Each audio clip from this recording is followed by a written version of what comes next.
కాంగ్రెస్ ప్రభుత్వం హామీలు అమలు చేయకుండా ప్రజలను మోసం చేస్తుందన్నారు మాజీ స్పీకర్ ఎమ్మెల్యే పోచారం శ్రీనివాసరెడ్డి.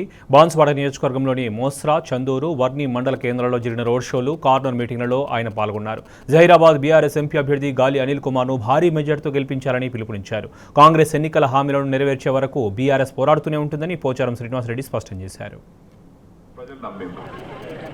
ఇచ్చిండా 15,000 రూపాయలు ఇచ్చిండా? అధికారంలో వచ్చినటువంటి 9 డిసెంబర్ నాడు నేను ముఖ్యమంత్రి అయిన తర్వాత 9 డిసెంబర్ నాడు 2 లక్షల రూపాయలకు రుణమాఫీ చేస్తాను సంతకం పెడతా అన్నాడు. పెట్టిండా?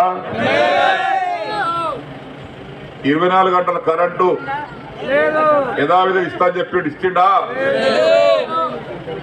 కొన్నటువంటి పండినటువంటి ధాన్యాన్ని గింజ లేకుండా కొంట దాని మీద 500 రూపాయలు ఎక్స్ట్రా 2,200 సరిపోవు, ఒక 500 రూపాయలు క్వింటాలు బోనస్ ఇస్తా అని చెప్పిండు.